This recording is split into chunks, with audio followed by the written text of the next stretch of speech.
Hello and welcome to the fifth in our series of asynchronous virtual roundtables on transportation, logistics, and supply chain networks under COVID-19. I'm Hani Mohammad, Director of the Northwestern University Transportation Center, and I will be your moderator.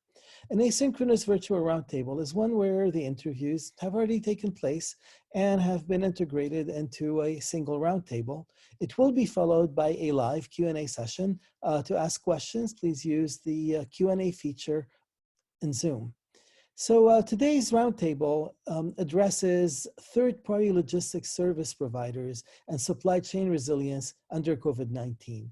We have three companies and leaders in our industry who will be featured today. First, we will have Chris Pickett, who is Chief Strategy Officer at Coyote Logistics, a UPS company.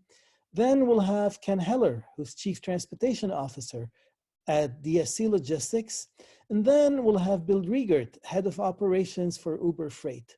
And without further ado, we'll start with Chris Pickett.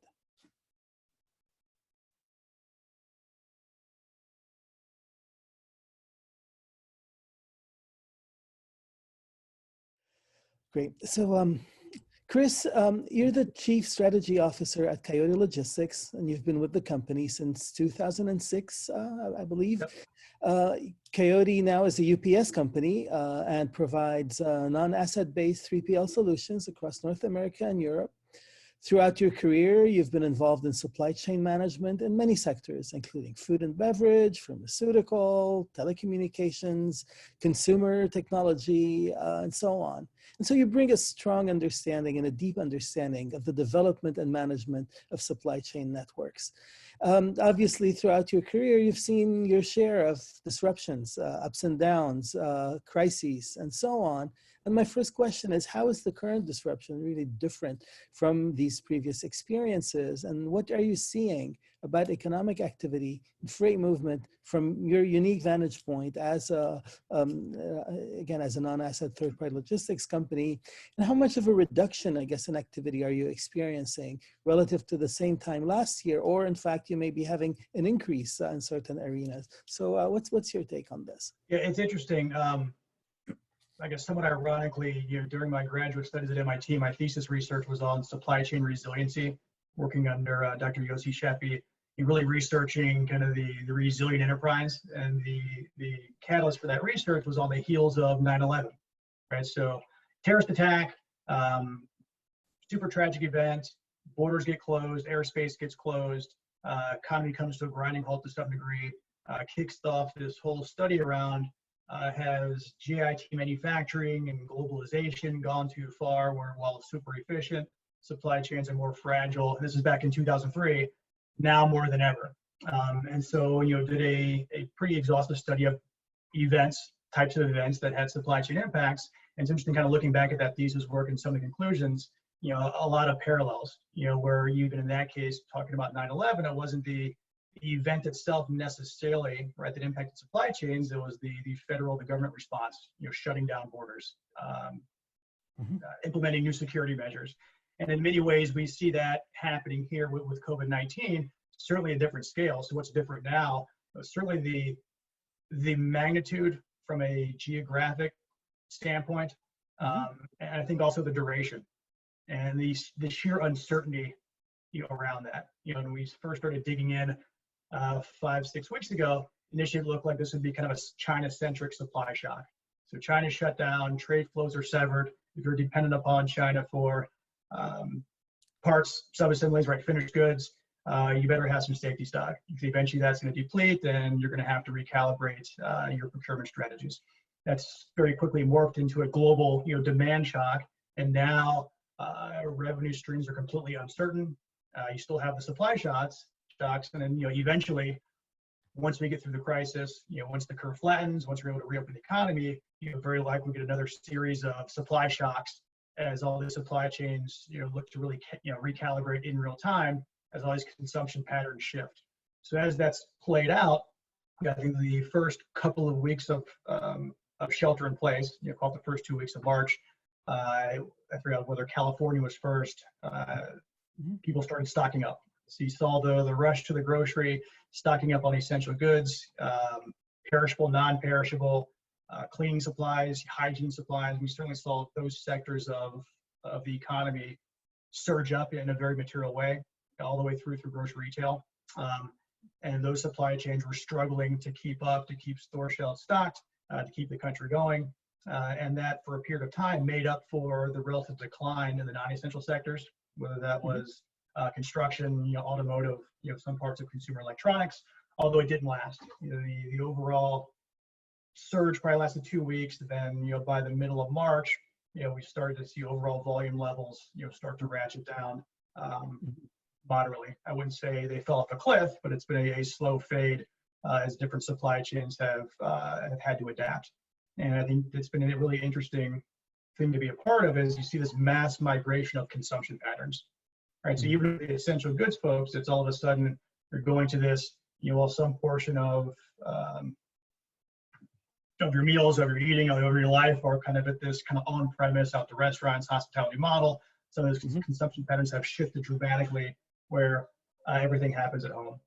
And arguably at some point, once this clears, you'll see the flow back the other way. So a lot of disruption, a lot of change, and that's kind of been the theme. And I think every day we get further into uncharted territory. And I think you have all that going on across the supply chain. It all sounds very neutral to talk about it that way, but you can't forget that this whole thing is wrapped around this unresolved global healthcare crisis that only ratchets up the level of fear and anxiety across trading partners. So, Chris, we've just established that we have more in common than we thought, because Yossi was also my PhD advisor. Oh, wow. Yeah, many years before you, but indeed he had just started out actually at MIT when I worked with him. So excellent. That's part of the same family tree. To know that. Exactly. Thank you. Great. So all right. So you've mentioned that initial surge, I guess, in some sectors, in some areas, and you've I guess indicated that it probably has subsided to some extent.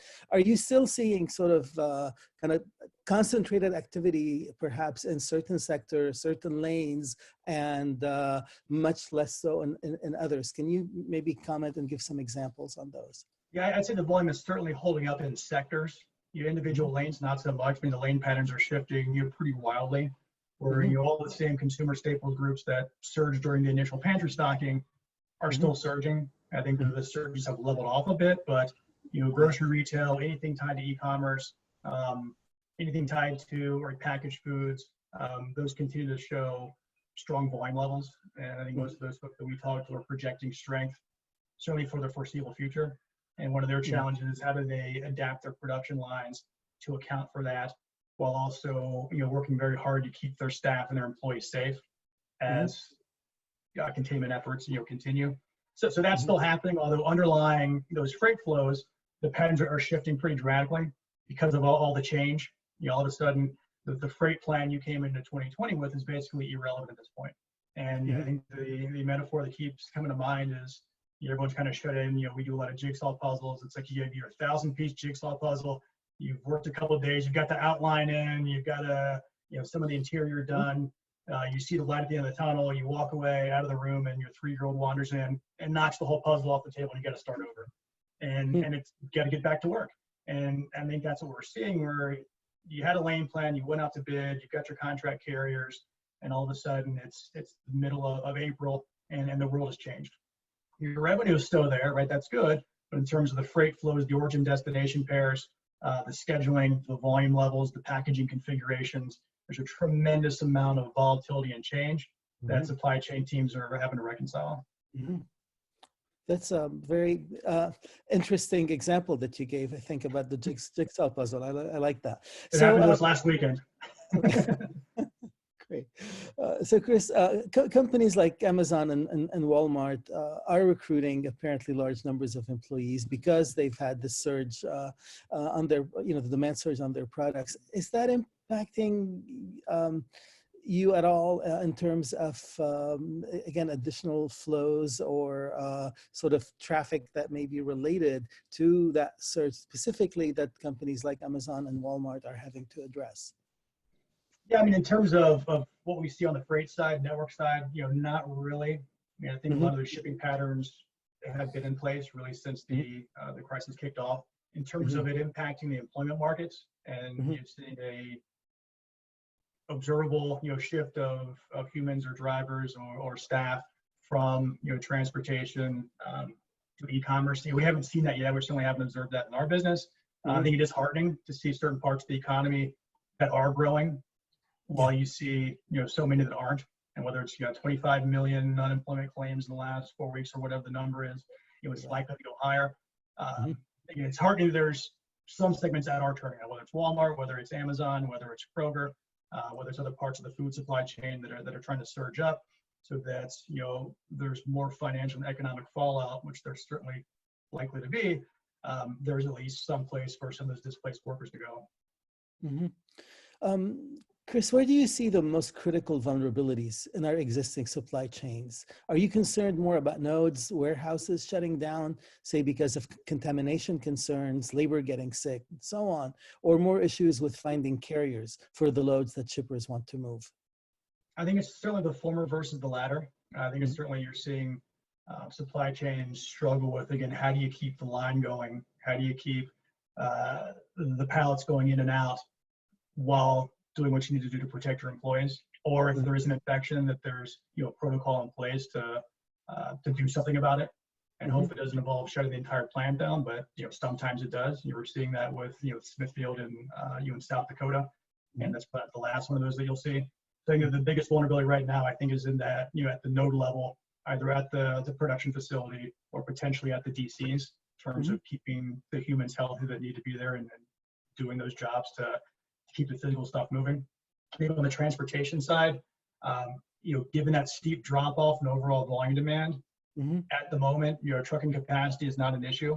I think when we go back, thinking back to that early surge, capacity felt like it was tightening up.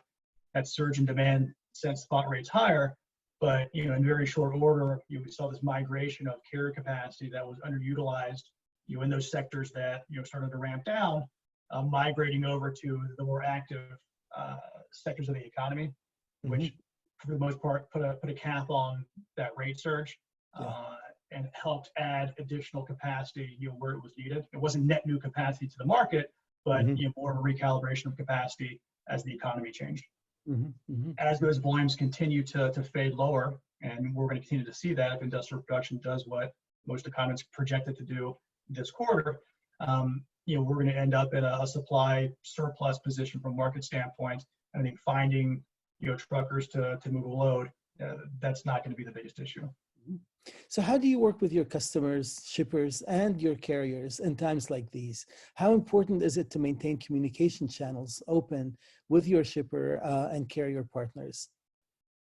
Yeah, I think in a lot of ways, disruptions, crises, unplanned events, that's in a lot of ways what the non-asset-based model was built for. We're built to handle volatility. We're built to handle shocks. We're built to hopefully create sources of consistency on both the carrier and the shipper side to the marketplace that that we operate during those times. And I think the number one mandate is be humble and be operate with empathy. Right, again, back to this particular crisis wrapped around this human tragedy, we can't even pretend to comprehend the stresses and the pressures that we're all under. Whether it's the driver behind the wheel, whether it's the security officer operating the guard shack, not knowing whether they should touch the pen or not, whether it's the procurement folks that we're working with, on both sides of the market. So I think number one, be humble, be empathetic, focus on the human aspect of what we do, and keep that in mind every step of the way. Whatever we can to resolve as much of that uncertainty and stress in the context of that commercial relationship as we possibly can. And you start with focus on communication. I think there's a huge return on transparency, urgency, operational flexibility. I think in times like this, exceptions are the rule, versus in normal times. So it kind of creates this opportunity to be awfully creative. Not even really opportunity, a mandate, where we've all got to be creative to keep goods flowing, because nothing is by the book right now. So when we actually, following up on this, when we spoke to Doug Wagner from Echo Global, he said we're having to do much more hand-holding today, in terms of the shippers, et cetera, just because of that uncertainty. They're having to do a lot more communication, and I think he may have used the term hand-holding in this case. Are you finding that to be the situation with you as well? Yeah, absolutely. And it's a role that we relish, and Echo does a great job, and our employees take a lot of pride in serving that function, and looking at every problem as an opportunity to present a creative solution and play whatever role we can in terms of keeping the country going, keeping the supply chains operating. So you talked about, again, the role that a non-asset-based 3PL plays in this case. How do you view yourself as contributing to making your shipper supply chains more resilient? And also, do you effectively become perhaps an agent of collaboration between competitors, both on the carrier side and on the shipper side? I think we absolutely try to. Again, even just thinking back to that thesis research back in 2003, part of the playbook. Well, okay, how do you create a resilient supply chain? I think one of the first steps, or one of these steps, is you invest in redundant capacity, invest in redundant inventory, whether it's to create buffers, even though you may not need it. So you think about what a non-asset-based 3PL provides is almost turnkey redundancy. We're all operating networks, networks of available trucks, operating partnerships, relationships, and by operating those networks, it puts us in a position to be very agile in terms of reaching across that network to identify an available piece of capacity to solve that transportation problem with very little lead time. And so, in times of stability and tranquility, as well as times of crisis, I think just having that resiliency lever can be pretty powerful. And we've always looked at non-asset as kind of this somewhat unique operating model. And again, it's not a broker commercial, it's not a Coyote commercial, it's a logic commercial around, think about non-asset as another tool in your tool chest with asset, with private fleets, with dedicated, and that type of capacity is going to make sense in different ways in different places across your supply chain, specifically where there's sources of volatility, in which non-assets were uniquely built to be able to handle. So do you see the changes that your industry is experiencing under this crisis, particularly the greater role that technology-based brokerage services are playing? Do you see that resulting perhaps in more permanent changes to the transportation logistics industry? Permanent, I don't know. I mean, certainly those that are more sophisticated from a technology standpoint have been able to adapt. And I even say that specifically to having to adapt to a work from home model. I mean, if you don't have cloud services, if you're not using APIs, if you don't have apps, if you don't have web portals to communicate across your market, it puts you at a severe disadvantage relative to the ones that do. I mean, right now it's all about keeping our store shelf stocked and our store running 24/7, metaphorically speaking, where we make it as easy as possible to connect with as many drivers, as many carriers at all hours of the night, and the same thing on the shipper side. And you can't do that without great technology. And I think there are plenty of folks that are very good at that. Certainly C.H. Robinson, certainly Echo, certainly Coyote, and that's been part of the playbook for a very long time. And it's great to see a lot of that paying off through times like this. Yeah, and I don't think that technology roadmap stops. I think digitizing transportation is a great path forward. Smartphone apps, great path forward, but we think that's one part of how we connect with as much of the marketplace as we can. I think having an app by itself hardly constitutes a disruptive strategy. So we take more of an omni-channel approach where we want to have the easiest way for as many carriers and as many shippers to connect with our network as we possibly can.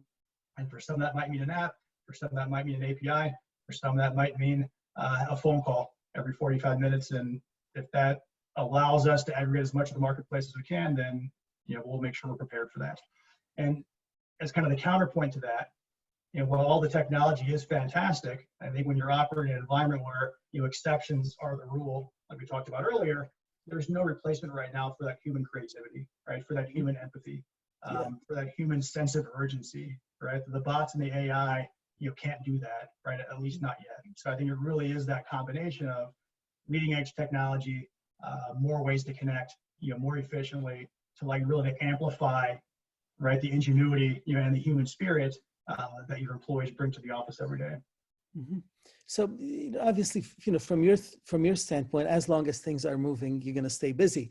But how long do you think the current situation can continue before your customers, the shippers, experience serious economic and financial hardship? And we know, of course, there's already quite a bit of economic and financial hardship. But when do you think sort of that rubber band might snap? I think it's happening right now, and I think it's happening yesterday. And I think the actions, the Fed and what the federal and state governments are doing to provide stimulus. I think these programs are, the size and scope and the magnitude of they're absolutely unprecedented. But it seems like there's a delay, and maybe it should be expected given how the wheels of bureaucracy turn. Where I think the support, the funds, the cash aren't making it to the folks that need it quickly enough, and businesses are having to make very tough decisions. Right now, what do I do with my employees if I'm in that segment of the economy that is turning down versus the ones that are surging? And you're going to see the same thing on the transportation and in the 3PL side, where as networks shift, this is a business in a lot of ways that runs on networks. Then if that backhaul isn't there anymore, it makes that head haul somewhat untenable based on the economics. And I think the next phase of this disruption will be very much a financial and an economic one. So if you're looking to make your supply chain more resilient, if you haven't done this already, right now is the time to take a very hard look at certainly your customer base, but also your vendor base. And the ones that are especially deemed critical, for whatever reason, make sure you get a sense of how they're doing. How stable are they? How solvent are they? What does their path forward look like? Who are their suppliers? Because every single one of them will be disrupted in some way, and some of them will fail. Right, so make sure you've got a plan in place for when that happens. What are you going to do about it? Well, this has been very informative, Chris. Do you have any final thoughts for us that you'd like our audience to take away from this conversation?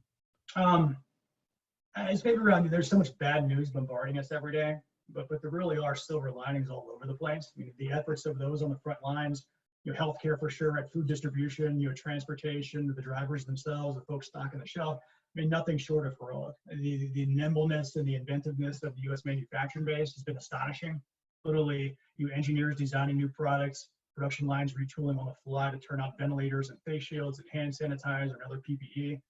The level of collaboration we've seen between shippers, carriers, 3PLs, even governments is nothing like we've ever seen before. The migration of this work from home model, at least from our perspective, has gone smoothly, even our wildest expectations. So I think as we navigate and work our way through this, and it's going to get much harder before it gets better, let's not forget these lessons. And I think hopefully, some of these can pave the way, for the next great step forward with regard to supply chain innovation. Well, Chris, thank you very much. This has been very informative. I'd like to wish you and the folks at Coyote all the best. Thank you. Appreciate it, Hani. Take care. So Ken, you're the Chief Transportation Officer for DSC Logistics, where you lead the company's transportation business, providing integrated global supply chain transportation solutions. DSC, your company, manages about 50 warehouses in 13 states across the U.S., and it's plugged into the global supply chain through CJ Logistics, which acquired DSC in the past year. You have many years of experience in the transportation and logistics business, and you've seen your share of events, disruptions, up and downs, crises, etc. How is the current disruption different from those previous experiences? What are you seeing about economic activity and freight movement from your vantage point?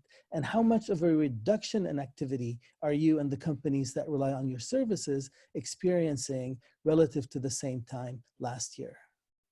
So DSC and CJ to some degree was greatly positioned to, I hate to say it like this, but to benefit or support this as an essential part of this supply chain. So DSC's primary customers are CPG and food-oriented customers, servicing grocery warehouses, food service companies, et cetera, et cetera. Absolutely.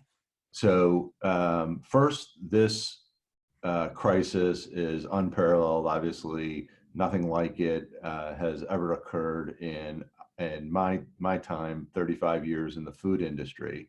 and in supply chain. So we've had individual hurricanes, we've had smaller epidemics, we had weather events, we've had closures, but never to the extent to where the entire nation is in a lockdown situation.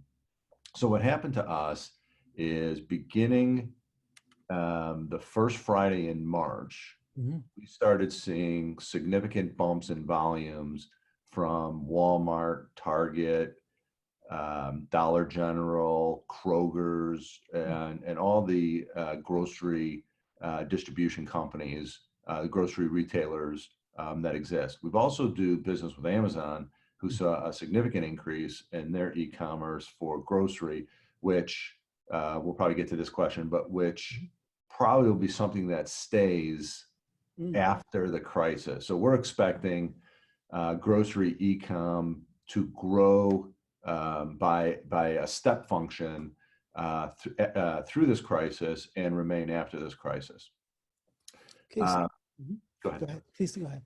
Okay, so from the first week of March through last week, we saw record volumes for all our customers. Our customers are Starkist Tuna, Smucker's, Kellogg's, Kimberly-Clark, Georgia Pacific, and they all had record volumes for the month of March, and we had record volumes in supporting them through transportation and our warehouse partners.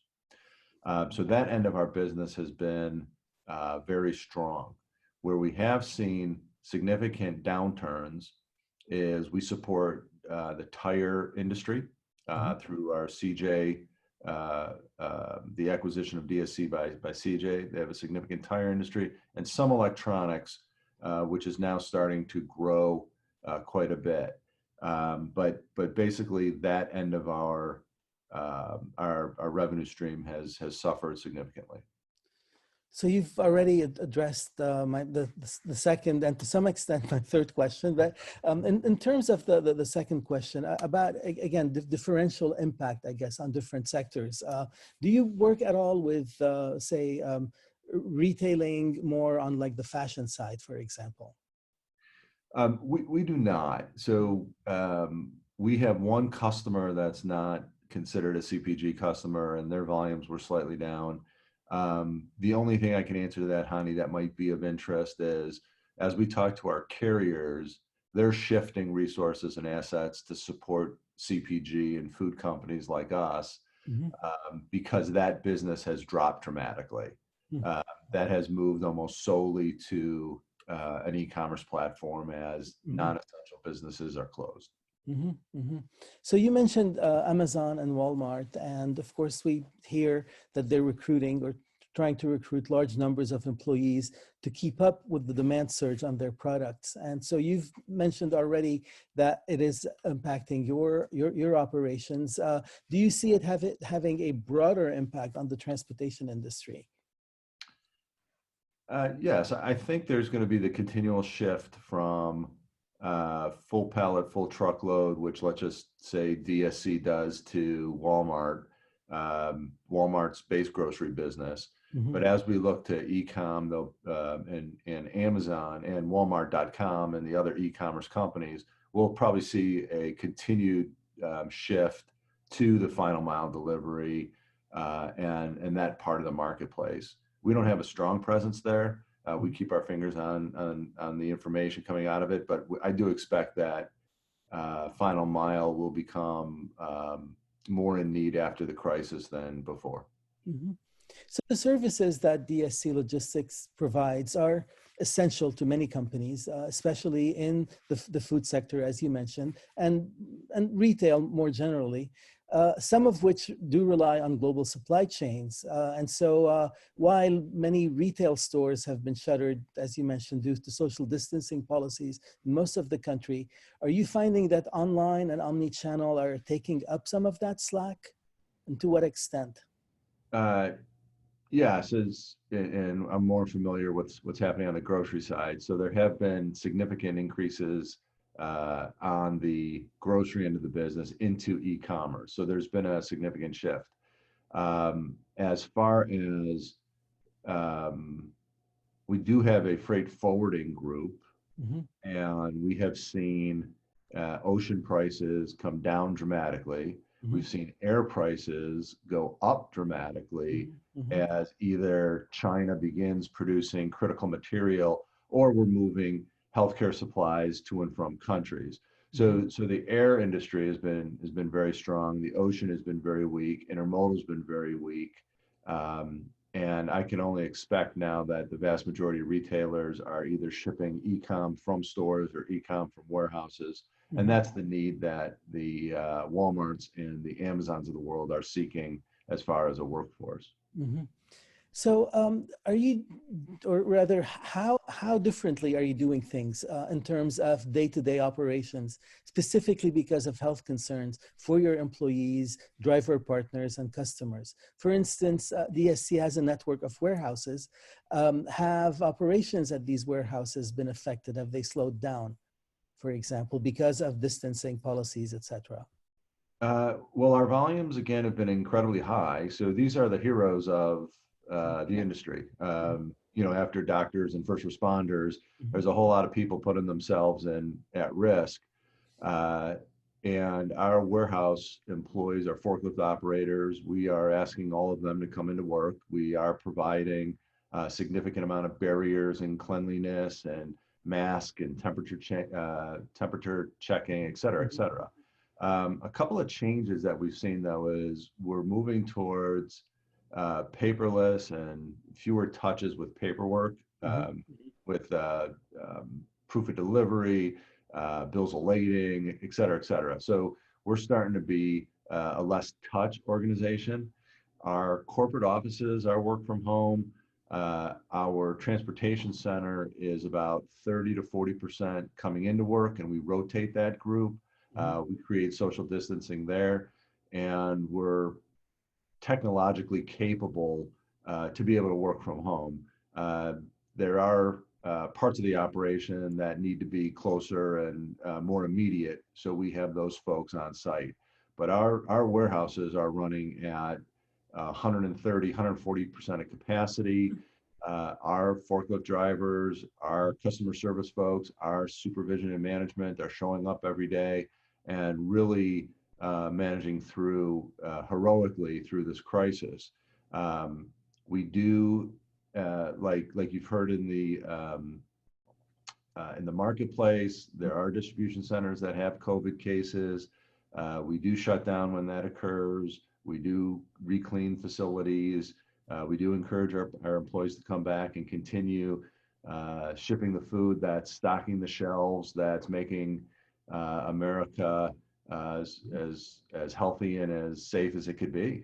These guys are great. So, and ladies are great. Wow, that's very impressive. So where do you see the most critical vulnerabilities in our existing supply chains? Are you concerned, again, about nodes, warehouses shutting down because of contamination concerns, labor getting sick, or more issues with providing capacities for the loads shippers want to move? Yeah, that's a great question, Hani. And what we're seeing are two things.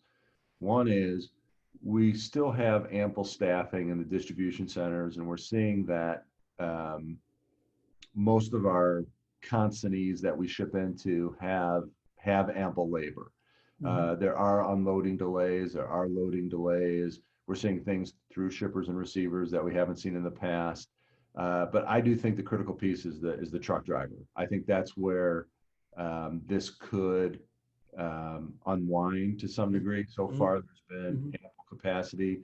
40% of the truck market is essential goods. So that's food, healthcare, and a handful of other items. So there could be a time when all truck drivers are allocated towards these essential goods. But right now, I don't think we're at that critical juncture yet where we're stopping. What's interesting and what we're seeing is now we have some, so picture that truck drivers are driving coast to coast and knows no state lines. We're now seeing locations in Atlanta refusing truck drivers who've been to Connecticut. Interesting.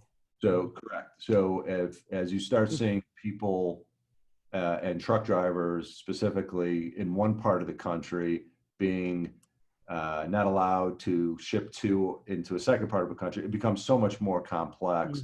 That currently is an isolated incident. There's probably more than one, but that's going to continue to increase. So hopefully that, we're getting a little bit better news. We think we're 1 to 2 weeks away from the top of the curve. Hopefully, I'm not the epidemiologist, I just read about it.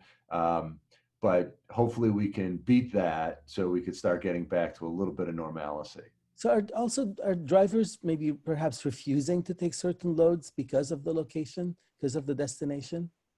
Wanting to stay closer to home, for example? Interestingly enough, yes. I don't know about the closer to home, but interestingly enough, the first pushback that we received from our carrier base was going out west. So what seems like years ago, but was weeks Washington ago, was Washington State and California. So that was the first issue, and there's significant amount of produce there, but we still didn't have carriers that wanted to go to the West Coast.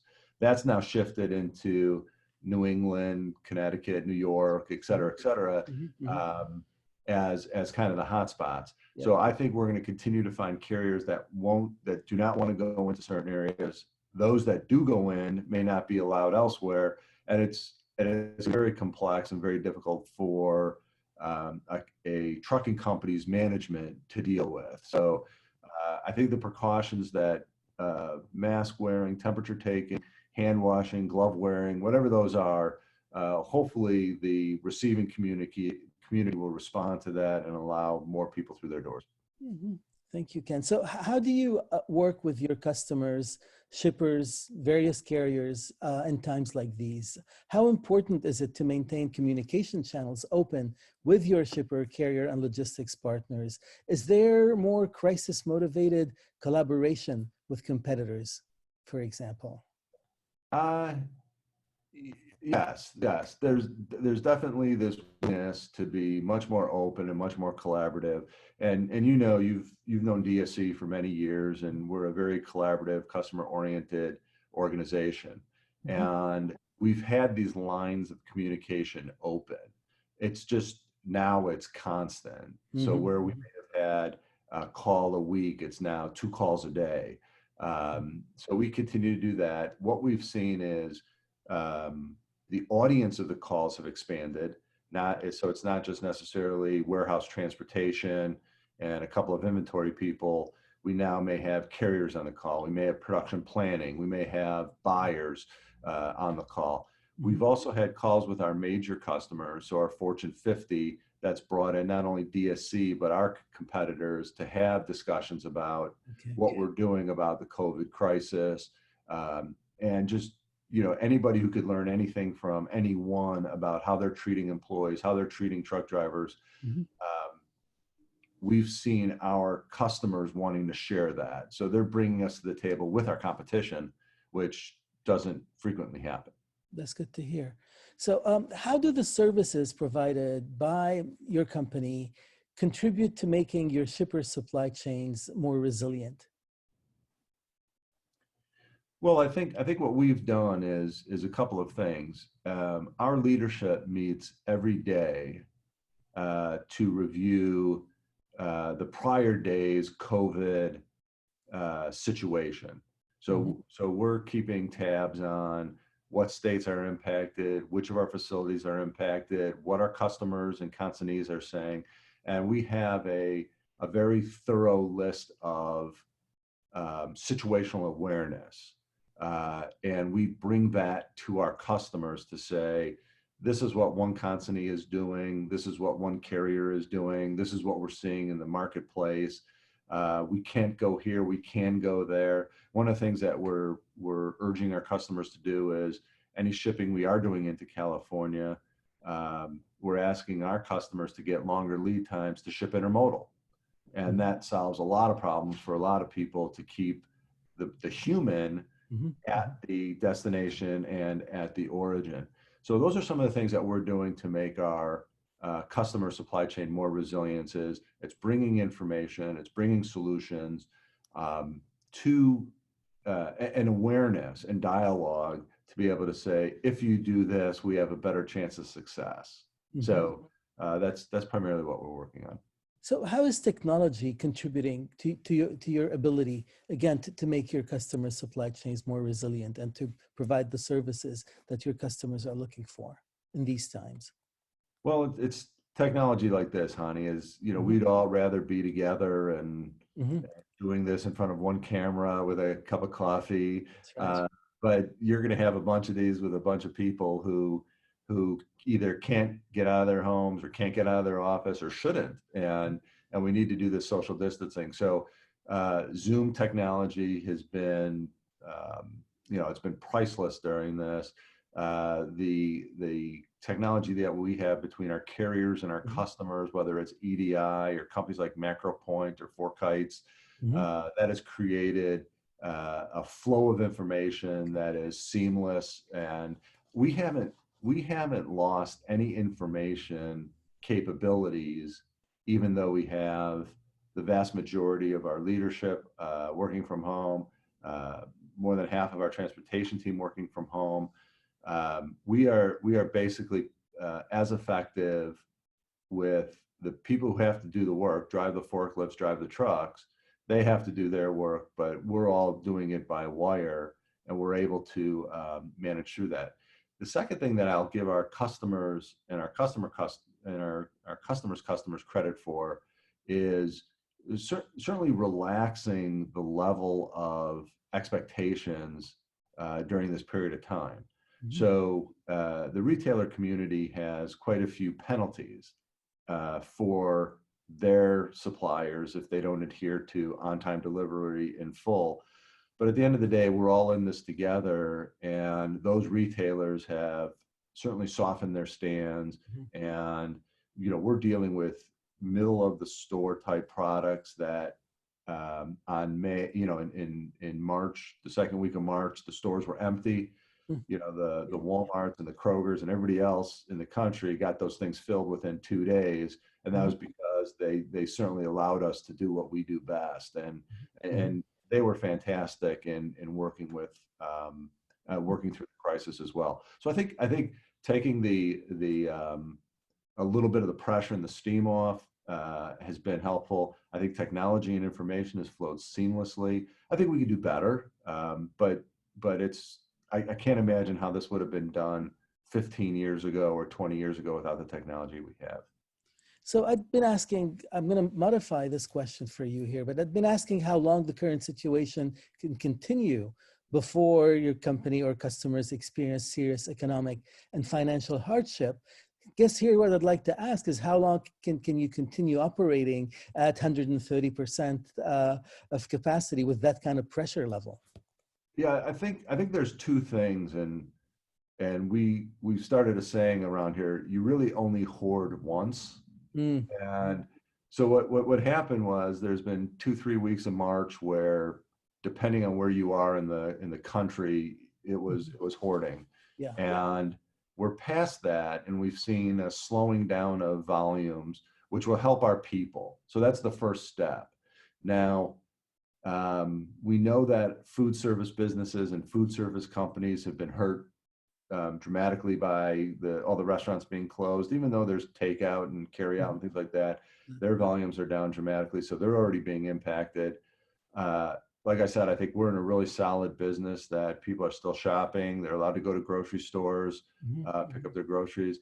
But I don't think we could be in a 110%, 120% of volumes for the next 2 months. That's just a little too much to ask of truck drivers, forklift drivers, et cetera, et cetera. But I think we see volumes coming to a more normal level, which would be in our business like the fourth quarter of the year, where it's elevated, but it's not backbreaking. So I think we're through the worst of this. I do know people are talking about, epidemiologists talk about there's typically a second wave. We're preparing for the second wave from a lot of what we've learned. So hopefully it won't happen, but we're going to be prepared if it does. So you're right. We need about 2 to 3 more weeks of where we are. We could use a breather, allow people to come to work, see other people, get mentally healthy again, that they want to be around other people. And then if we have to go into wave 2, we'll go into wave 2. Wow, this has been extremely informative, Ken. Thank you. Do you have any final thoughts for us today? No, just I think be safe. We're going through a lot of Purell. We're taking our temperature. We're wearing masks. So I'm alone right now in the office, but just everybody be safe. Well, let me thank you for your time. I know how much it is in demand, especially in these times. And thank you for everything you're doing to keep our store shelves replenished. Thank you very much. Thanks, Ani. Bye-bye. Thank you. Bye. So, Bill, you've had a long and diverse career. It began in logistics with PepsiCo and now finds you as the head of operations for Uber Freight. In between PepsiCo and Uber Freight, you served as Chief Operations Officer at Pillow Homes, as Director of Planning and Innovation at Amazon, and as a founding team member of Coyote Logistics when was the time when we first met, as the company's Chief Innovation Officer. Through these roles, you've seen your share of events, disruptions, ups and downs, and so on. And everybody says this is unprecedented, but I'm still going to ask you, how is the current disruption different from those previous experiences? And what are you seeing about economic activity and freight movement from your vantage point? How much of a reduction in activity are you experiencing relative to same time last year? Though it appears when we've talked to our friends in the brokerage business, they're actually reporting an increase in business just because there's all that surge in demand that they've been trying to meet. So I'd like to hear your take on that. Yeah, so I'll address the first question, which is it's definitely unprecedented in terms of freight markets. I was with Coyote when the 2008 recession, and typically brokerages and intermediaries are recession resistant, or and as an intermediary or broker, you typically benefit when there's a high level of volatility because the market turns and new lanes are created, supply chain networks are redefined, and RFP or contracted lanes become stale, and a lot of new activity and new spot activity. We've certainly seen that in the last now 4 weeks. I think the biggest difference and what makes the situation unique is the work from home and everybody having to overnight figure out how to operate remotely and to be able to maintain operations. And this is something as Uber Freight, I think we were well positioned because we were able to start fresh with being 100% cloud-based from day one. I knew across our industry that several have struggled to kind of make that migration. That's probably the biggest unique thing about this situation. We've seen supply shocks, and freight markets in general tend to be cyclical, and we see moments of high volatility, and this certainly fits that bill. As to your second question as to whether freight volumes, how they compare to last year, well, Uber Freight is still in growth mode, and so we're certainly shipping more volumes than we did last year, and we saw significant surge in volumes on the initial ramp up, and then the last 2 weeks have been somewhat softer. And for us, we do a significant volume. More than half our volume is food, beverage, CPG, and segments which are, I'd say, less impacted. But I'd say even then they're seeing a little bit of whiplash because there was a huge surge in orders. I think everybody ramped their production way up. They shipped at 100% capacity. And I think the correction as far as, okay, now the inventories have been depleted, everybody's stocked up at home now, right? Everybody's got their closet full of toilet paper. And now we're seeing, I think, a little of the other side of that. We're trying to renormalize and seeing a little bit of the bullwhip effect coming right out of that. But in terms of kind of our expectation or overall freight volumes and market, I think you've seen a lot of different estimates out there in terms of what we think is going to happen in the next 6 months. But no matter what, I think freight volumes will be down this year, and second quarter we'll probably see the brunt of that impact. So you've already alluded to that sort of bullwhip effect, and also the fact that there has been probably a surge in some areas and reduction in others. Would you, even other than sort of some of the obvious things like health sensitive and crisis sensitive sectors, what have you picked up in terms of where there's been reductions and perhaps where there's been more of an increase? Yeah, in food and beverage, anything that's packaged, that's on the store shelves, we've seen surges in. Anything that's, the common consumables at the grocery, packaged beverages and six packs of soda or water or whatnot, right? That's all still moving at a healthy pace. Where volumes have really dried up is like restaurant service, and right, there's certain segments that, and so as food manufacturers, what we're seeing is that the deliveries to groceries are heating up. The deliveries, all the food service has dried up.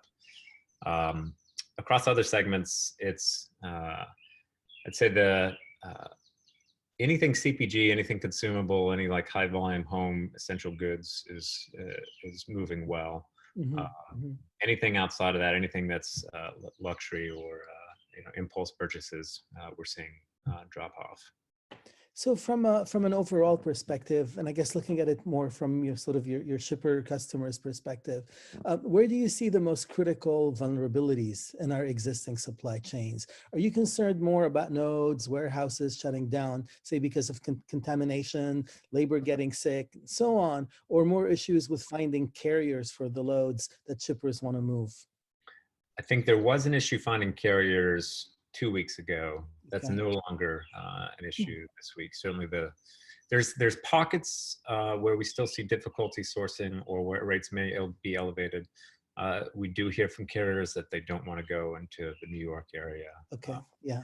An example, which is the primary hotspot and top of mind for a lot of carriers. But beyond that, we haven't seen capacity challenges. I think the supply chain disruptions in terms of shutting down facilities is more of what we see, where we have loads canceled last minute because of, if there's an infection on site, shutting the site down, going through those processes.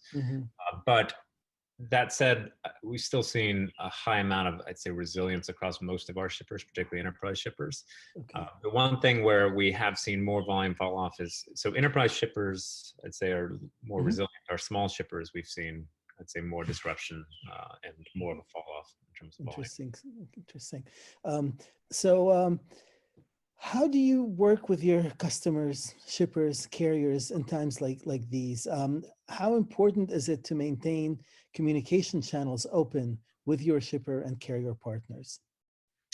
Yeah, I think the number one thing we all need to be doing right now is communicating and sharing insights, and everybody's learning in real time. So I'd say communication is a huge priority. I did a webinar this week with Bar, head of marketplace. We're sending out a weekly update to our shippers in terms of what we're seeing in the market. Also, initiatives that we're taking internally, and as we're learning, we're trying to share that out. And also just continually engaging with both our carriers and our shippers. We prioritized both online and through our application and through our web portal, getting messaging out very quickly and aggregating best practices. As Uber Freight, as part of Uber, Uber has been tapping into experts. We have epidemiologists that we work with to get facts-driven guidance on good protocols. Then as Uber Freight, we try to disseminate that, but also working with many of our large enterprise shippers who are also doing their own diligence.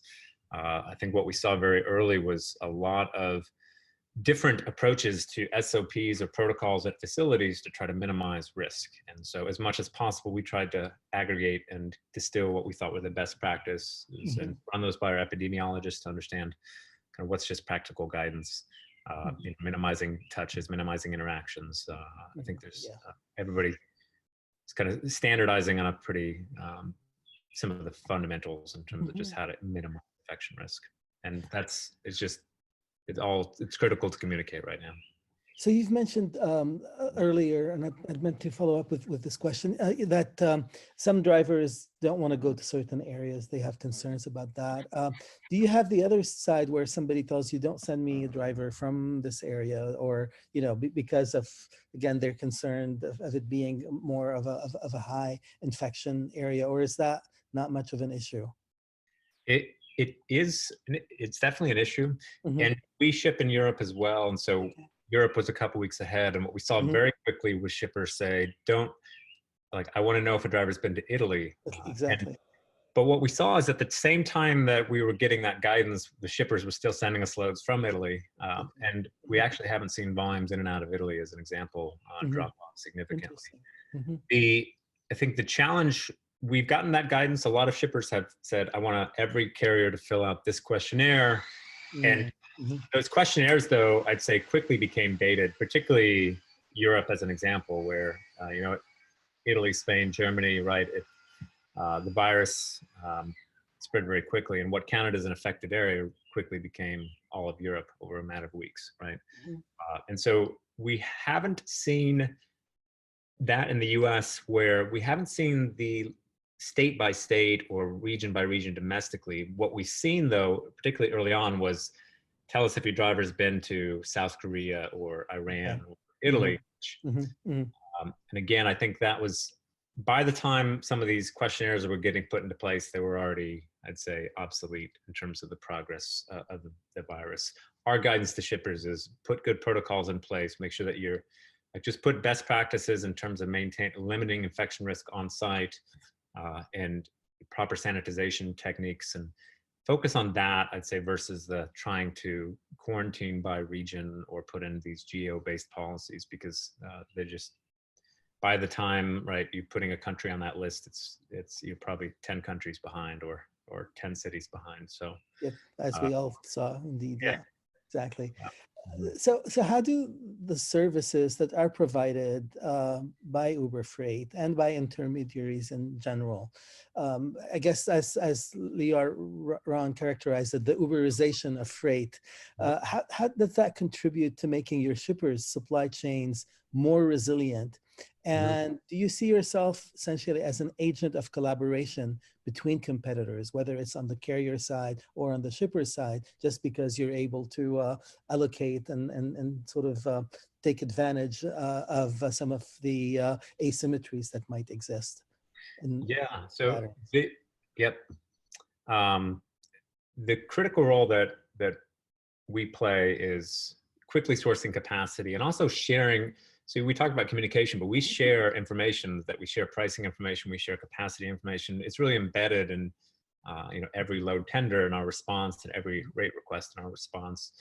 And I think that's where our approach and our technology, and where we've been kind of pushing the market, has really shown the benefit. And that since the beginning, I've been a big champion of real-time pricing, pricing APIs, transparent pricing, having all of that instantaneously for shippers to be able to, hit a button, get a price. Mhm. That's something that we've kind of set as an objective very early on, that we wanted freight to be instant and easy and transparent, high level of transparency in terms of rates and where things are. And what we found is that's especially critical in a time like this, where the market's going like this and rates are going like this, and shippers and carriers are looking for sources of information and sources of truth. But as a shipper, I want to source capacity, and I need to know where the market is, and I need to know that my rate's not, 2 days out of tolerance, right? I need to know that whatever I'm paying, I'm going to move the truck. Mhm. And that's where one thing we've seen is we have a real-time pricing API. And this is something that I'd say it was already a big trend coming into 2020, Mhm. and that our utilization of that, the number of TMS providers now that we've integrated with, all of that, it started in April 2019 when we initially launched with SAP, and we saw several other providers across the industry start to provide these real-time pricing APIs, but we also saw a huge pull from shippers requesting these real-time pricing APIs. Mhm. And what we've seen since the crisis started is our own quoting activity has gone up, 130% increase on Mhm. quoting activity on that platform. The number of shippers on that platform has increased by 30%, because shippers are urgently looking for this sort of information, this real-time pricing, because particularly as we're going up the surge, right? The old methods of pricing, where I call or I send an email, well, everybody's getting diluted, with all these requests. So the idea that I can just go to an API and hit it and get a price and send a load and know that I'm good, right? it's important in normal times, but it's even more important to have that instant access and instant visibility in these times, right? Just as we ordered I remember I've the toilet, the great toilet paper outage. Going from grocery store to grocery store, there was no toilet paper. My wife ordered some on Amazon, and it happened to come in a week. But Wow. there was a certain certainty to that, in the sense that once you put the order in, you knew that it was going to arrive, versus kind of haphazardly and just hoping that a store might have. Yeah, and I think I liken it to that, is that if I go to the API, I get a price, I know it's guaranteed, I tender it, I know that the load's going to be covered, versus calling and emailing in a time of crisis. That level of uncertainty, you don't want to deal with that. You just want the certainty and the commitment. And that has a cost as well in terms of time and so Yeah. on. So, yeah, Yeah. absolutely.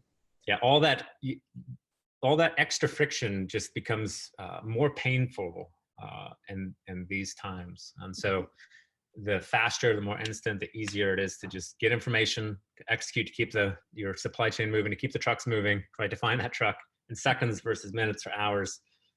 All that's critical these times. And then same on the other side, like now we're seeing that prices and costs in the market are starting to drop. And so shippers want to know like what are current rates. And from a carrier, and then it becomes more on the carrier side, they want that instant access. They want to know as soon as they see a load, they can book it, they can keep moving. They have that availability. All that yields benefits. What about from in terms, from your sort of carrier standpoint, in terms of possibly stringing various loads in such a way as to make it sort of more attractive overall? How much of that are you able to do? Yeah, so we launched a bundling product last year, and we have one-way bundles and round-trip bundles. We see a lot of interest in that, and we continue to expand that as a solution. I don't see that increasing at this in fact, what we are seeing is that networks are shifting rapidly, and so from a carrier perspective, they're looking for those backhauls, because all of a sudden their backhaul may have dried up, or their alternate. So while we still see a similar level of bundling activity, I think from a carrier perspective, a lot of them are looking for more backhaul opportunities, because lane balances have shifted, supply networks are shifting. Yeah. Okay. So, and thanks for mentioning all these developments in terms of technology and the role that it's playing. All the sort of the real-time pricing, etc.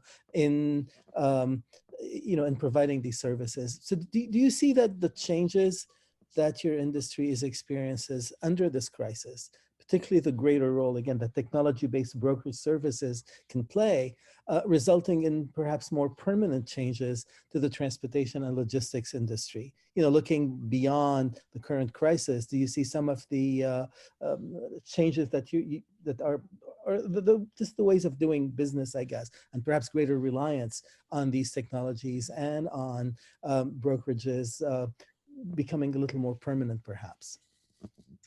I do. I think the shift to more instant information and access and APIs, that will be that's just accelerating as a trend. I think some of the sourcing shifts, what we're seeing, so internally across Uber, I've been amazed how quickly we're moving on new opportunities and new businesses and new services, but also just responding to the crisis. And I see similar shifts, I'd say, across multiple companies and multiple industries. A great example that I saw the other day was Cisco, who's of course a food service. They support thousands, tens of thousands. That's the SYS Cisco. SYS Cisco, yes. As opposed to C. They're now shipping directly or working to ship directly to grocery stores, because they have all the supply, right, which no longer has an outlet. And I think there will be new connections made and new opportunities, and new businesses that will pop up. And those seeds are being planted right now, and I would expect that several of those seeds will bear fruit and will continue to kind of change how we think about going to market in the months and years to follow. I'd say certainly the importance. So anybody who doesn't have a resilient network, or found that their suppliers or their partners could not respond quickly, I think will be making changes, right? I think everybody will be kind of assessing their resilience of their own network. I do think that it does accelerate the general trend towards digitization and to moving to more tech, that allows for faster response, not just on transportation, but really across the network, right? The faster you can reconfigure the network, the faster you can reconfigure your manufacturing facilities, change sourcing strategies. Anybody who could do that quickly and adapt quickly to the changing circumstances is going to be stronger on the other side of this versus those that could not. In our industry, we definitely saw some, I'd say, among intermediaries, those that were not as tech enabled, that struggled. A lot of them, there was a tangible impact, a negative impact to their operations because of that. Yeah. So I do think that all of those changes will have kind of a legacy post crisis. It's still, there's so much uncertainty, so I wouldn't want to kind of bet on any one or any sector or any particular solution. But I definitely I see so much activity and so many new ideas being tried and so many new connections being made that I think it would be unreasonable that some of those won't change how we do business. Well, it's unfortunate that it takes a crisis to, in fact, get more adoption of some of these technologies and tools that that we all have been trying to promote and advance now for many years. Bill, how long do you think, and that's a tough question, how long do you think the current situation can continue before your customers experience serious economic and financial hardship beyond what they may be already experiencing? Yeah. When will this rubber band snap, basically? Yeah, I wouldn't want to. I can't speculate on, of course, when it will snap, and it will vary, of course, by company. And those that are, have more cash on hand could, of course, weather the storm longer. Those that are more flexible and adaptable and can scale up and down or have more variable cost bases, they will obviously be in a better position. I think we have to look kind of worldwide in terms of what's happening in markets that are a little bit ahead of us and how they are recovering. And we are, there's a lot of data sources in terms of where we are in this crisis and in terms of infection rates. And I've seen a lot of consensus opinions around kind of mid-April to the end of April that will start to kind of be on the tail end of this, and it'll taper off. But I think it's, no matter what it's going to be, it's not going to, right? There's going to be months of kind of correction and going back to work and changing SOPs and policies. I don't think it's unreasonable to expect that a lot of the sanitization protocols that have been established will perpetuate for quite a while. But in terms of company viability, right? That's I'd be guessing on that. Yeah. So, Bill, do you have any final thoughts for us? Yeah, I'll say that at a high level for Uber, and then I'd say in the market overall, I've been most impressed by is how people continue to step up and rally. And we've seen it from our partners coming to us and other large enterprises who are just willing to find solutions and want to have open conversation. And to your point earlier about what's going to perpetuate out of this, I do think there's a lot of just new opportunities, new ideas, and creativity that I've seen in this crisis, which makes me hopeful for where we'll be on the other side of this. Everybody's rallying, everybody feels in it together, and I think everybody just wants to get through this and make sure that we're all stronger on the other side, right? There's no business that stands alone. Like, we all have so many dependencies, and it's such a broad network of partners that we work with that really, like, everybody wants everybody to survive on the other side of this so that we can just go back to normal. And exactly. And we won't. And to the earlier point, it won't be normal, but I mean, it won't be the same, right? There are going to be significant changes, but as Uber Freight, like, we want to do our part. We want to help our carriers survive and be on the other side of this strong, and give them opportunities, but stay healthy, right? Our number one priority has always been the health of our employees, our shippers, our carriers, and we want our shippers to be viable out of this. And we've heard that actually across everybody we've been talking to has conveyed very similar sentiments here, and I think that is indeed really good to hear. And truth is, you folks and these folks who are actually moving things are doing such a amazing, tremendous service, I think, for us all. And I think there is some recognition here that these are also the heroes of this crisis. So, yeah, our team has, I'd say, a lot of pride and enthusiasm for being able to help, right? And when we ship relief freight, when we ship medical supplies, when we know that we're tangibly helping and that we're contributing, and that part of this, keeping the economy normalized as well as helping the front lines, it's very, very motivating, right? And it's something that kind of keeps you going through this crisis. So Bill, thank you very much. And again, thank you for moving the goods for us as well. We appreciate your time. Thank you. Absolutely. Okay. So I'm very pleased to have with us today our three panelists. We have Bill, Chris, and Ken here. Hello, Bill. Hello. Chris. Hello. And also our Senior Associate Director, Brett Johnson, who has been monitoring the Q&A line. I'd like to invite those who are with us in the audience to address their questions via the Q&A line. Please identify yourself, and Brett will then be receiving these, and we'll be reading them and addressing them to our panelists. I do want to start though with one question to all of you, because as is in the nature of an asynchronous roundtable, you know, we kind of recorded this in some cases 2 or 3 weeks ago for some of you, and of course we all pointed to things being very dynamic. And I know things have changed, and I want to start by asking you all, how have things changed? And by going to Ken specifically and asking, Ken, you mentioned that you know, there was this surge, and we're beginning perhaps to see some normalization out of that surge. And you reported operating at 15–20% over capacity. Where are we today? Has that surge kind of subsided somewhat, or you know, what can you tell us? And then we'll go back to Bill and Chris to get your take on that. Yeah, and if you recall, we're basically suppliers of the middle of the store, and we've seen a stabilization. We're probably a little bit lower than I thought we'd be at this time, honey, based on my comments. But the vast majority of our customer base is now shipping normal to slightly above normal levels for this time of the year. So we've seen a cooling down of activity and a very normalization of support in the grocery space.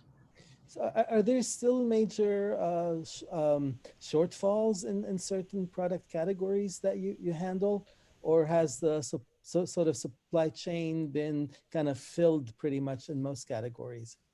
Where manufacturing is in the U.S., it's been filled. So we have a couple of clients in the tuna fish business, and it's a very long supply chain. So their inventories are suffering a bit. We have some potato growers, some peas and corn that take a while to get out of the earth, but outside of that, we're in pretty good shape. Thank you. So Bill, would you like to update us on how things have evolved in the past couple of weeks? Yeah, so I think when we last talked, it was on the downswing, and then about 2 weeks ago, we kind of hit the trough and have started to pop back up. So we did go through the bullwhip. I think we're starting to get better. To your question about like what's up and what's down, I think we're getting clear signals on that, particularly now that we're in earnings season. We're starting to get concrete data. Coca-Cola had their earnings last week, and they talked about the fact they were down 25% globally, and it's most of what's down was their away from home, right? So restaurant business, vending machines, right? It's kind of easy to kind of figure out which categories might be less consumed with nobody going to restaurants and the stores closed, and what's not an essential business. I'd say overall volumes, though, like we saw them dip, they've started to kind of stabilize and flatline a little bit. And I also think just as we get farther into this, it becomes more normalized in terms of operating procedures and protocols. And I think one of the things it's always funny watching yourself from like 2 or 3 weeks ago. It's like, oh, okay, that's what I was thinking then. I think I made a comment about how a lot of these protocols will likely last for months, and I think that we'll definitely see that, because if you look at all the stats, like we are over the crest and on this downswing, but it's very, very flat, long, right? Long tail. So with that, I think that just will necessitate these protocols and all the sanitization standards that have been deployed. I know as Uber more broadly, that's, we're thinking about that in terms of what will be the new normal and how can we help support that. Chris, we did speak more recently, but again, how have things evolved in your case?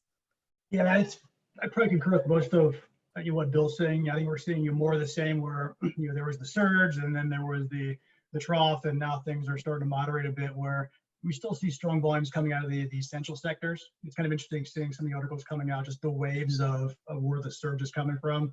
Right on the onset, it was pantry stocking and toilet paper, and packaged foods, and now it's hair treatment and kettlebells, so people can exercise at home. So we're seeing these kind of micro dislocations all over the place. But yeah, from an overwide system standpoint, I think still more of the same. I think you're still seeing tremendous challenges and weakness across the non-essentials, reading with automotive and others, that to some degree are, slightly, kind of countering down the otherwise strength we're seeing from the essential sectors. So we had a question on rates. Brett, if you could read that, is from Jonathan Cook. Yeah, we have a couple of questions from Jonathan, and the first one on rates. If you the first one. So, he mentioned that there's been a massive drop in shipping volumes, more trucks on the road, and rates have plummeted. He suggests that carriers are furious and there's protesting and demands for industry regulation that would be friendlier to carriers. He's very curious to hear the panelists' thoughts on the pricing, this new call for regulation, and the long-term trends in this space, rates and carrier-broker relationships, and whether regulation would be good or bad for the industry. Maybe we can go in reverse order this time and start with Chris, and we'll go Chris, Bill. I guess it's a broker-related question anyways. Yeah, I think this has always been an industry, at least since it was deregulated in 1980, that's kind of subject to these periods of overshoot and collapse, where in open, wildly fragmented, marketplace with very low barriers to entry and exit, we see these waves of capacity coming in when times are good, upsetting rates calibrate down, capacity exits, and we kind of rinse and repeat over this 3 to 4 year cycle. And I think what we're seeing, at least from an industry standpoint, isn't that different than we've got right now. We had a massive surge of capacity into the industry, and in kind of 2017, 2018, kind of behind an active economy and corporate, lower corporate taxes, all these incentives to go out and buy more trucks and come in. That took the market down for most of kind of 2019, and just when we had a chance to recover some of that going into 2020, all of a sudden things completely change. And I think that's the dynamic we're seeing now. Again, I don't know, the idea of just additional regulations and otherwise free-flowing, open market seems like a relatively bad long-term idea. Again, just aside from my role in this industry, and I think it's interesting where there's so much backlash against the idea of just the word regulation, kind of behind the onset of electronic onboard recorders and ELDs, and keep the government out of the industry. Where it's interesting to see it kind of come back full circle. So yeah, is it healthy? Probably not. Is it a tough time for carriers? Absolutely. We talked about the volumes kind of moderating, and we see that with what's happening with rates. And the segment of the kind of motor carrier marketplace most susceptible to this are the smaller carriers, right? That are more biased towards the spot market. And we've got this situation where all of a sudden the bottom is, for the most part, fallen out from a total market demand standpoint. And you've also got this compounding challenge, which shouldn't be a challenge, of a collapsing energy market. You've got this scenario where we've got too many carriers relative to the demand for those trucks in a marketplace with collapsing fuel, right? That makes it a lot easier for more of those carriers to stick around longer, versus park, and it creates this environment where the market's got to take rates lower before that dislocation is resolved. And it's not something any one of us get to control. The market's going to find that equilibrium point.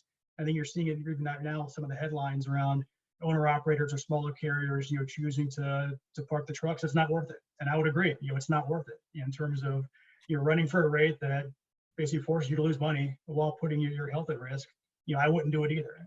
Is it going to feel any better? Absolutely not. But it's kind of one of these things that the market's going to have to reconcile. I think the only thing that changes that is either a much quicker recovery in the economy, which I think we're all rooting for, and hopefully it happens sooner than later, or more of that capacity's got to either temporarily or permanently spend some time on the sidelines. But I don't sense that kind of the government taking a more active role is the right answer here long term. Yeah. Yeah, I would echo that. I mean, the industry was regulated, as Chris said, in like previous to 1980, and I think a lot of the efficiency we've seen in the market and the lower cost of goods and a lot of what it's beneficial to the overall economy to have a more efficient logistics sector. And I think deregulation helped push us in that direction. I also think if you look at the industry, it's super fragmented, right? So there's no one player that has any sort of pricing control, which is why from a carrier perspective, maybe is why regulations make sense, because there's nobody in this industry, like as a broker and intermediary, we're not large enough to drive pricing control. We're also beholden to kind of shippers that have multiple carriers. Right? So it's a fairly efficient market in that regard. Also, just to Chris's point, it's supply demand, right? If there's too many carriers in the market, and what we had been seeing, and actually, Chris speaks to this a lot with his Coyote curve, but we had been seeing capacity come out of the market. So before this whole event, I think everybody was expecting there would be some rate increases coming in this year. And I still believe that on the other side of this, we're not like these rates will not sustain where they are. It is the market reacts to supply demand. And right now I think the supply side is the unknown. Have we hit the floor? Will carriers start to come out of the market? They come out of the market, even with lower demand, we can expect rates to start to increase and become more sustainable for more carriers. But ultimately, these rates are still sustainable for some carriers. So there's some carriers out there that are getting, $3 an outbound and can take $1 on the inbound, and it works out, right? So it's just a huge supply curve. And ultimately, if there's some marginal capacity in the market, those are the ones that are going to have the hardest time. And that's really where the rates will be determined, is with those kind of, to Chris's point, the spot carriers, the carriers that are often the more kind of marginal carriers in the market. So Ken, are you paying less, more? How are you seeing it from your standpoint? Well, as the non-broker, Brett, I think there's just three concepts I want to bring up. We are paying less. There's no doubt about that. I agree with the regulation comments, of course. We completed our RFP to manage our transfer network in the February-March timeframe. And at that point, rates were coming down. Carrier revocations have been rising and exceeded 10,000 revocations for the last 3 quarters. So I don't know if we were moving into a great trucking environment to begin with in 2020. We saw that in our RFP. We saw that in carrier revocations. And we need to be able to hit our customers' needs and their customer requirements. I think what's going to be happening, and we're going to probably see it in Chris's curve, the volatility will probably be much more condensed from a time frame perspective. So as we work with our carriers, we're committing to the rates we've established based on our February-March agreements. And we expect them to commit to us when the market shifts. There will be a market shift. It can be triggered by a second wave of COVID and another hoarding episode. It could be triggered by the infrastructure plan that is starting to get more legs in the government. So what we want to do is create some pretty good ironclad agreements that say, we're going to meet your needs now, you're going to meet our needs in the future, and let's keep a kind of a level playing field and try to keep the volatility out of it the best we can. Thank you. Brett, we have a new question from Monique Stinson from Argonne. You want to read that? Yeah, that was the one I wanted to go to as well, Hani. So she says that Ken mentioned aiming for reducing paper touches, for example, on shipment receipts to help protect the health of shipment carriers. How much could this potentially accelerate interest in development of blockchain or related technologies? Anyone want to raise their hand and take that one first? I mean, I could pick someone out, but go ahead, Bill. Yeah, I can kick it off. So I think the blockchain solution is probably like 2 steps. Like so the first step would be like an eBOL, then step 2 would be blockchain. The challenge with blockchain, real short, is like every system along the way has to have that capability, and systems across freight are just as fragmented as the carrier base and the shipper base. It's a very fragmented ecosystem. So, and that's part of the challenge with eBOLs as well, is that getting to an electronic BOL has been a challenge because you have a fragmented tech system, and that's a simpler solution than blockchain. But I have seen heightened interest in this now, because there's certainly, I've seen shippers that have implemented protocols to minimize touches on documents. So rather than handing the document, right, to take a picture of it and other such, or not letting the driver touch the document at departure and picking it. So I've seen some protocols implemented to minimize touches, but the paper document still exists. And we actually internally went through a little bit of research to see where can we help kind of promote this and push more electronic documentation. And I think it gets back to the similar challenges around just to really promote an electronic end-to-end solution. You have to have all the systems talking to each other along the way. And that's still for the full industry, it's a challenge. In little pockets, yes, but for the full industry, it's still a significant challenge. Anybody else want to add to that? Yeah, man, if there's a pervasive enough kind of economic advantage or financial advantage of having that in place once the healthcare issue was resolved, then it for sure will be an accelerator. Yeah, but barring that, again, for all the challenges that Bill's laid, I think it's tough. I don't know if this necessarily, by itself is kind of the tailwind that, takes the industry the next step forward in that way. So I want to go back actually to again, that supply and demand kind of situation that you were talking about earlier, because yes, so there is less demand, as you all have mentioned, but if before this whole thing started, there was a real issue with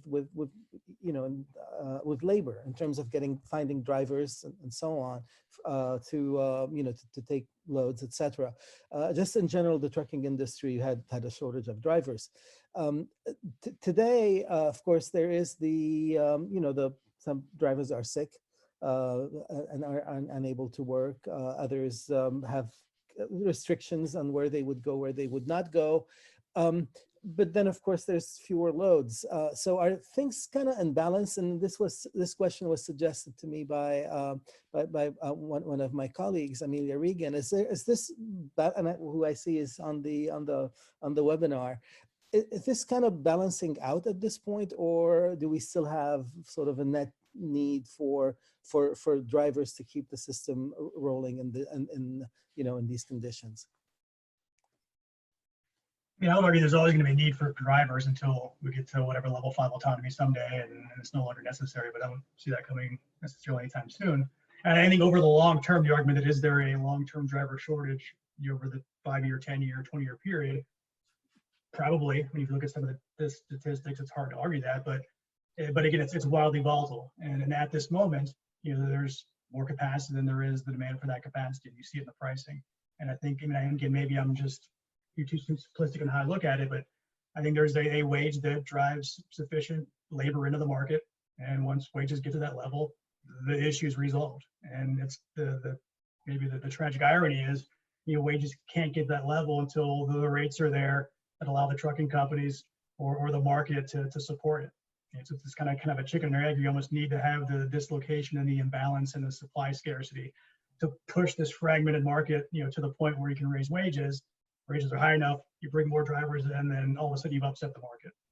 So I don't know what the solution is, but it seems to me that the driver shortage problem is much more kind of a wage and income, problem, right, than anything else. But I think, kind of building on the last question around, does the kind of the trend towards less kind of person-to-person, contact, drive innovation.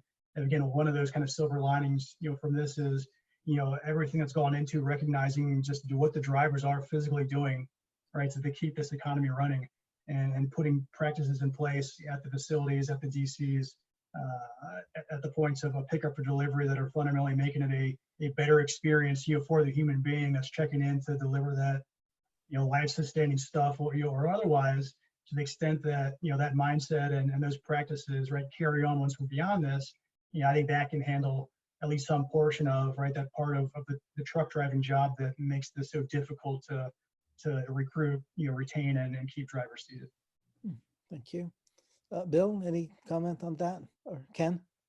Bill? Yeah, I think Chris touched on the basics. I mean, I agree that I think it's basic economic equilibrium, right? There will always be some, like, over the long term, there will always be the right number of drivers in the market for the demand, but there's a lot of friction in the entry of drivers into the market. So that's where you see these crunches, and right, like right now at this very moment, it'd be very hard to argue that we have shortage of drivers, but there is a perpetual friction on getting drivers into the market, and there's a perpetual exit of drivers. So that friction, right, is still a challenge, right?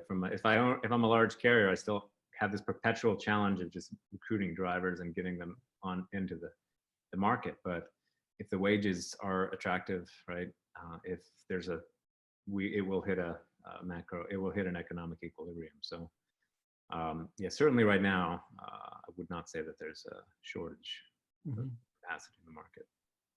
I would agree with what's said, and the only thing I want to add to it is there is a time lag to train and create a driver. So it's not like you can get you're a hotel manager, you're unemployed, and the next day you can get into a seat of a truck. So there is a lag time between the need for the driver and creating a driver. We still face a fairly old driver pool. There's going to be a lot of turnover. I do think there's going to be a considerable need for drivers when this relieves for the next 5 years, or certainly long term we need it. But and then the lifestyle piece of it too is it's hard to come out, it's hard to get in, and I think that creates a lot of volatility in the rates that we see. Okay. Do we have other questions? I've got a question that came in from Scott Sigmund at the Illinois Soybean Association. And it's a comment followed by a question. And I think, we'll start again with you, Ken, and then we'll see if others want to address as well. Scott says, logistics and supply chain management sectors are getting accolades in some respect, while in the next breath are getting condemned for the ability or lack thereof to meet the dynamic supply and demand shifts in the markets, toilet paper, PPEs, grocery store items, etc.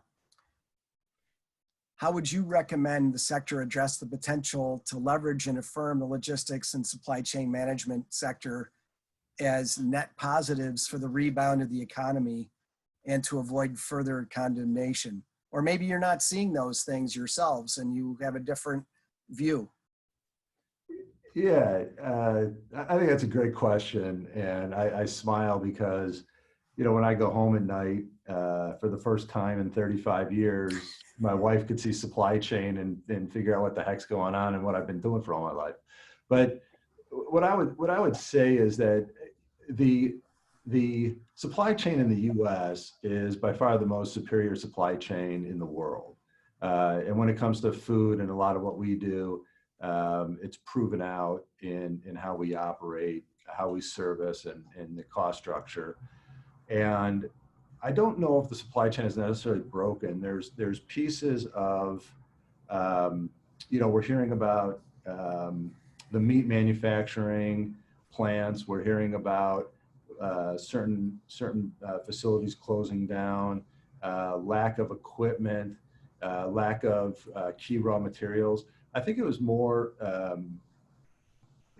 it's a little bit outside of my control from a warehousing transportation guy. I think it's more of an inventory control, a production planning, which is part of the definition of supply chain.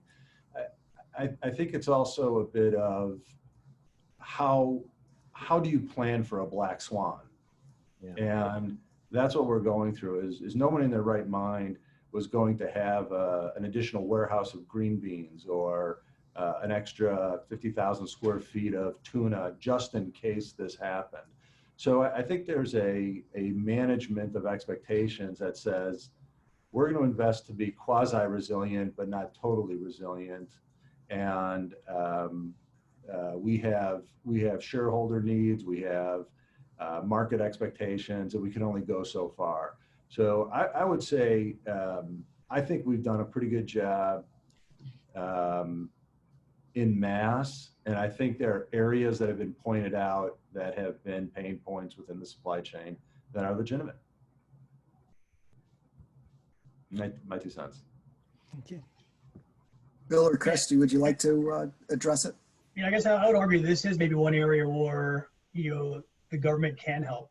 You know, we do a lot of work with the Consumer Brands Association. It's an advocacy on behalf of large packaged food companies, and you know they spend a lot of time on Capitol lobbying for things that that industry needs, and that's been an incredibly wild segment to have exposure in over the last couple of weeks and months as we've worked through this. And I think the reality is, a lot of folks in government positions have no idea what a supply chain is, right? Because why would you? Because things have functioned generally, smoothly, over the last, since 2001, or the last black swan that came and temporarily disrupted things. And I think this is creating a bright shining light on just the fragility of supply chains in general, and kind of this wave of globalization and just in time, arguably to a fault in some cases, where we're talking about PPE or ventilators or healthcare supplies that are so dispersed across the globe that we just don't have the control in terms of getting things kind of where we need them. I think in that case, you almost need some government initiative to create the right financial incentives, right, to help industry make those decisions. Because the reality is, if I'm the only one thinking about resiliency over the next 5 years, I'm going to make investments in my supply chain that my competitors aren't making. I'm going to be fundamentally at a disadvantage, at least financially, for some period of time until that thing happens I insured against, and suddenly I'm a genius if I still have that job, right? So in some ways, those financial incentives don't really prompt folks to make those investments, even though it may be the absolute kind of right thing to do. And I think you keep hearing the governor story of, Schwarzenegger was the governor out of California, and he invested $200 million to build, this kind of, I think it was like 20 temporary hospitals and like 20 million, N95 masks, on the tail end of avian flu. It's like, hey, we're never going to put our people at risk, and kind of kept up with the inventory file. Suddenly, Jerry Brown comes into the seat, and I forget what year it was, and they've got X billion-dollar deficit, and they're looking across what can we cut. Guess what gets cut, right? The thing that hasn't happened yet. There's other stuff that's happening that's kind of right here in front of me. And so you have this, term of office kind of horizon challenge that almost systematically prevents people from making the right long-term decision just based on how those incentives are structured. Thank you. Bill, any thoughts?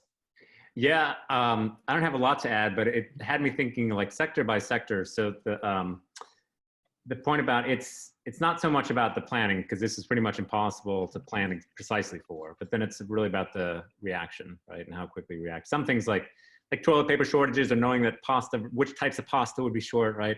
I think that those are the black swan, difficult things to predict. And I think if you look sector by sector, there's a couple things. So one, like the toilet paper example is a great one, because talking to the toilet paper producers, they were very reluctant to actually spin up additional capacity, because everybody understood that like nobody's using more toilet paper, right? It's just a momentary bullwhip effect.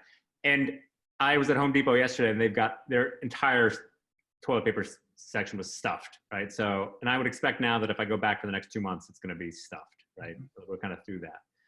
As where if I go to the grocery store, I expect the meat sections and the pasta sections will probably continue to be depleted as those suppliers ramp up, and they're going to be trying to gauge, well, how much do I ramp up? Because really, how long? They're all trying to understand how much are they going to invest in additional capacity in the near term. So I think in that context, it's very difficult to be critical of individual supply chains. I think the earlier point I had made was the reactivity, the speed at which they react is something that I think will differentiate companies.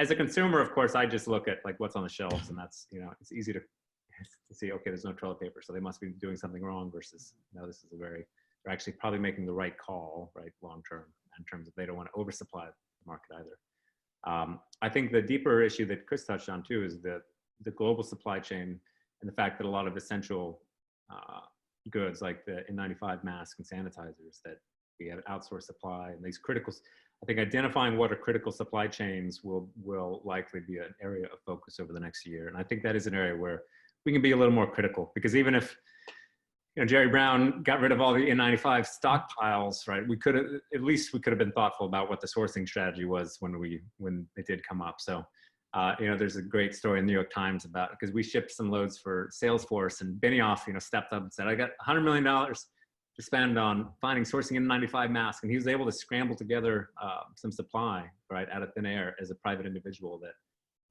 how governments were not able to. And it's like, how do we not have that as a tactic and a plan and something in the back pocket? So I think having the at least have run the scenarios and at least being able to like source our strategic capacity, I think that is an area where we'll certainly, every country, I think, will be taking a hard look at that going forward. One last it's left to the invisible hand, and we'll just fade back into, right, where's comparative advantage and where's the economically right place to make this stuff, unless there's some overriding agency to kind of step in and prop that up.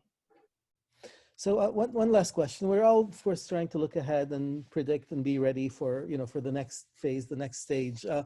What are the perhaps 1 or 2 or 3 critical indicators that you might be monitoring as predictors of what's to come? I think from our perspective, we're trying to anticipate what's happening with the demand of truckload transportation. And again, you follow the road back. That's typically driven by industrial production and some degree imports, which is typically driven by what's happening with consumption. And arguably that's driven by what happens with wage growth and household debt. So even just starting with consumption, we got our first look at the initial Q1 number yesterday, and it was a pretty rapid, fall off a cliff, which for the most part folks were expecting. Expect a deeper one, right, for Q2 once that data starts coming in. So I think we're looking at fundamentally kind of, how low does that consumption number, but kind of more importantly, industrial production, drop, and when should we therefore expect, where's the bottom, and then is it going to be, whether it's a V shape, who knows, or a U, knock on wood, hopefully, versus an L or something more, more challenging to deal with. But I think we look for that turn, and then certainly we, as well as both Ken and Bill, have a front row seat to all of this, where we see it with our customers, we see it with our trading partners, we see it with our data, especially with all the industry verticals that we have exposure to. And that's a great source to help us, again, be another leading indicator and kind of use the macro stuff to help build conviction as to, is this it? Is this the recovery? Is this kind of a head fake? Are we seeing kind of a retrenchment? But at the end of the day, the name of the game is building that flexibility and that kind of inherent resiliency, whatever that means, depending on what role you play in the supply chain, because ultimately, we don't know.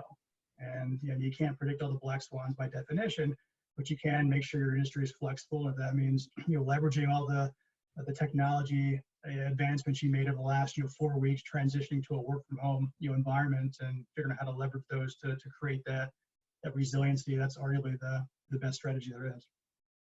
Ken? Yep. I think what we're going to be looking for is I think it's a lot of the international trade opening back up. So us shipping abroad, product coming back in.